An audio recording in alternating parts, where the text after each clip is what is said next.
Aujourd'hui, ce que je vous propose avec Stéphane, c'est de quitter le Saint-Quentinois. On va pas aller très très loin, on va aller du côté de Clastres, découvrir la zone terrain trial 4x4 qui a été inaugurée il y a quelques semaines. Et pour en parler, je vais être en compagnie de Jean-Christophe Delcambre, qui est le directeur d'exploitation du pôle mécanique La Clé des Champs. Avec cette zone terrain trial 4x4, vous avez rajouté une corde à votre arc. Oui, tout à fait. Bonjour déjà. Oui, tout à fait. On a ajouté une nouvelle activité voilà, pour permettre une meilleure attractivité encore du site, même si on ne se plaint pas et on commence à être connu dans les Hauts-de-France, certes, mais on commence à dépasser les Hauts-de-France maintenant. Tout au moins, c'est sûr, jusqu'au nord de Paris. Après, bon, c'est plus tendancieux, mais bon, voilà, on a déjà une belle impact. Oui, on souhaitait voilà, proposer quelque chose en supplément des activités qui sont déjà existantes, puisqu'on a un circuit asphalte de vitesse qui est homologué FFSA FFM. On a un partenaire qui gère un terrain de motocross. On a une piste d'accélération qui nous permet de faire des essais industriels et quelques manifestations sportives dans l'année.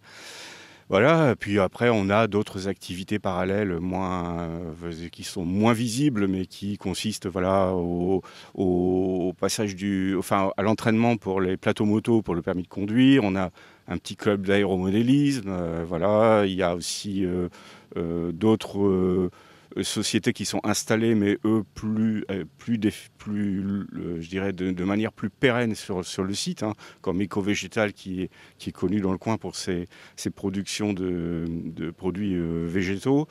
Et on a un paintball, voilà. Puis une grande zone événementielle qui est connue dans le coin, notamment pour, je dirais, peut-être la manifestation la plus populaire dans le coin, qui est le VVDES, voilà.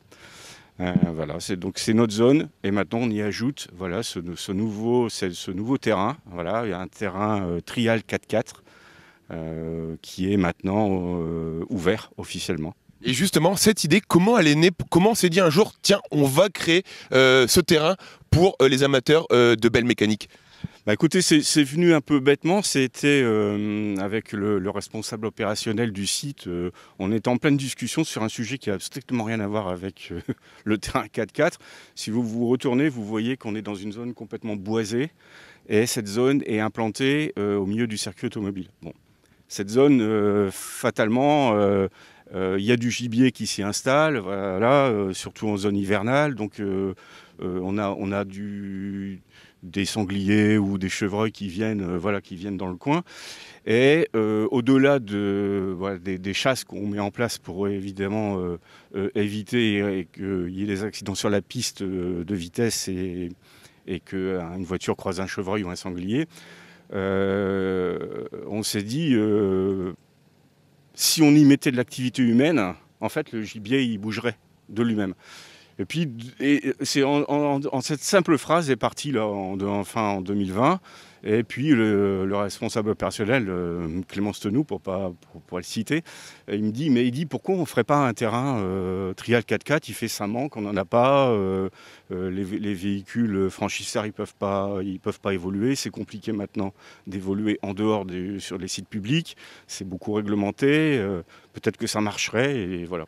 C'était le départ d'un projet sur lequel, il s'est, en tant que pilote de projet, il s'est investi pour avoir cette zone maintenant qui est commercialisée et qui répond aux véhicules franchissement, quad, enfin voilà, pas le 2 roues, puisque c'est la spécialité de notre collègue à côté. Donc on marche pas sur les plates-bandes et puis on a chacun notre clientèle.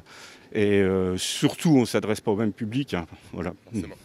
Et la particularité, c'est que vous n'êtes passé par aucune entreprise externe. Ça a été fait tout en local, entre guillemets. Oui, c'était... je dirais qu'on s'est mis un beau défi. Voilà, on s'est mis un challenge là-dessus. En plus de ça, c'est toujours des opérations qui permettent une cohésion de l'équipe, avec un objectif qui est... je dirais avec une date limite. Donc voilà, le challenge était intéressant et j'ai surtout une équipe qui relève tout ce qu'ils peuvent comme type de challenge. Donc ils se sont tous investis sur des actions qui ne sont pas forcément déclinées dans une fiche de poste, hein, mais voilà, avec leurs capacités personnelles, les recherches, enfin voilà, il y a eu un gros travail de recherche, déjà au départ du responsable opérationnel, hein, pour concevoir déjà la piste, prendre les renseignements, la FFSA, la FFM, comment on pouvait travailler, les clients, qu'est-ce qu'ils recherchaient, enfin voilà, pour définir un projet concret avec un plan, et derrière, entamer les travaux. Donc c'est un challenge qui est plutôt réussi, mais ce terrain, qu'est-ce qui peut en profiter? Est-ce que tout le monde peut en profiter ou il y a certains critères à cocher pour pouvoir rouler ici? Alors, tout le monde peut en profiter entre guillemets, oui, bien sûr, tout le monde peut en profiter. Après, derrière, on l'avait surtout créé à la base pour des opérations de concession. Parce qu'il faut savoir que les concessions automobiles qui vendent le type de produit en capacité de rouler sur des terrains comme cela ont parfois des difficultés à pouvoir faire essayer aux clients. Voilà. Ça peut faire des journées d'entreprise aussi, voilà, à thématique, hein, puisque c'est aussi une de nos cordes de proposer des journées clés en main pour les entreprises, qu'elles soient de type formation, de type, je dirais, cohésion, enfin voilà, ainsi de suite, hein. Donc la base, c'était là qu'on allait chercher notre clientèle, mais on s'aperçoit aussi qu'on a un souhait de loisir des gens qui possèdent ce type de véhicule ou qui possèdent des quads, hein. Il y a quand même une belle, je dirais, des belles opérations commerciales qui sont faites sur la vente de quads. Donc finalement, voilà, on ouvre aussi, bien sûr, suivant certaines conditions, aux loisirs et aux particuliers qui veulent occuper cette ville. On en a appris davantage, hein, sur ce terrain trial 4x4 et je le dis correctement. Mais si on devait résumer pour nos téléspectateurs en quelques chiffres, comment vous résumeriez ce terrain? Attention de ne pas tomber, c'est un peu compliqué. Oui, en quelques chiffres. Voilà, le terrain, c'est deux parties, deux zones bien distinctes, hein. Vous avez une zone basse qui fait 1530 mètres et une zone de franchissement qui fait 960 mètres. Les deux activités ne peuvent pas travailler en même temps. Par contre, dans la zone de franchissement, si elle est louée pour ça, elle va couper la piste du bas. Voilà. Donc globalement, c'est ça la présentation de la piste. Après, en termes de chiffres, qu'est-ce que je peux vous dire? C'est 30 000 pneus qui ont été posés, c'est 2500 heures de travail. Voilà, globalement, j'ai donné des chiffres les plus marquants. À savoir aussi qu'effectivement, on a travaillé ça en interne, mais qu'il y a des directions, des collègues dans des directions parallèles qui nous ont donné des coups de main, notamment sur du drone, sur des plans, sur de la communication, enfin tout ce domaine-là.